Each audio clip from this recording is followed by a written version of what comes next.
এটা কি এবং এটা কি কাজে ব্যবহার হয়, তো সেটাই তোমাদেরকে বলবো। যখনই আমি এই হেলমেটটাকে নিয়ে বাইরে যাই বা কোথাও ঘুরতে যাই, তখন এই যে এই জিনিসটা, এইটা সবারই কিন্তু দৃষ্টি আকর্ষণ করে এবং আমাকে অনেকে জিজ্ঞেস করে এটা কি এবং এটা কি কাজে ব্যবহার হয়, তো সেটাই তোমাদেরকে বলবো। প্রথমে এটাকে খুলে নিই আমি। এটা খুব ইজি রিমুভাল। এখানটাতে এটা খুলে নিলাম, তারপরে এটাকে টানলে এটা খুলে যাবে। তো এই যে ছোট্ট জিনিসটা, সুইচ আছে একটা, দুটো, তিনটে, চারটে, পাঁচটা, এই সুইচগুলো আছে। এখানে টাইপ সি একটা জ্যাক আর এখানে একটা টাইপ সি জ্যাক।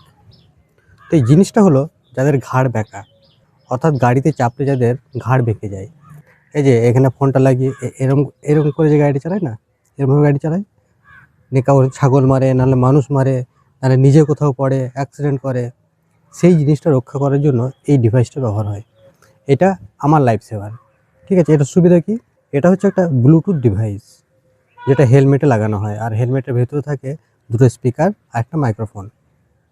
আর এই যে এই সুইচগুলো, এটাতে কলটা রিসিভ করা হয়। আবার যদি অটোতে ফেলে রাখা হয় তাহলে ওই 6-7 সেকেন্ড পরে রিং হওয়ার পরে অটোমেটিক কলটা রিসিভ হয়ে যায়। কল কোয়ালিটি খুব সুন্দর, গানও শোনা যায়, কিন্তু সেটা রেকমেন্ডেড নয়। এটা যেটা আছে, এটাতে ক্লিক করলে এইরকম ডিভাইস যদি দুজনের থাকে তাহলে ওটা ইন্টারকম হিসাবে কাজ করে।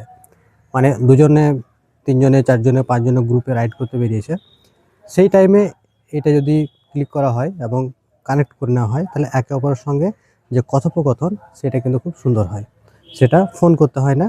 আর এটা, এই কথোপকথনটা 1 কিলোমিটারের মধ্যে যদি রাইডার থাকে তা তার সঙ্গে যোগাযোগটা রক্ষা হয়। এখানে আছে ভলিউম আপ ডাউন বাটন, অর্থাৎ এখানে সাউন্ড বাড়ানো এবং কমানো দুই যায়। জিনিসটা দেখতে খুব সুন্দর। এখানে একটা টর্চও আছে, দেখতে হবে। এটাকে আমি যদি অন করি, এই লাইট জ্বলছে, খুব এখানে দিনের আলো তো দেখা যাবে না, লাইটটা জ্বলছে। তো এই টাইমে যখন আমি এটাকে ডবল প্রেস করব, টর্চটা জ্বলে গেল। অর্থাৎ অন্ধকারে এমার্জেন্সিতে এটা টর্চ হিসেবে কাজে লাগবে। আবার এটা ডবল ক্লিক করলাম আর টর্চটা বন্ধ হয়ে গেল। আর এইখানে একটা বাটন আছে এই জায়গাটায়, এই জায়গায় বাটনে যদি আমি ক্লিক করি, হয়তো এরকমভাবে থাকবে, এখানে যদি ক্লিক করে দিই তাহলে আমি যাকে ফোন করব তার নামটা বললেই অটোমেটিক ফোন থেকে কল হয়ে যাবে। অর্থাৎ যেগুলো হে গুগল বা সিরি, সেগুলোতে মুখে বললেই সে কলটা করে নেবে বা কোনো ইনফরমেশান জানতে হলে জানিয়ে দেবে।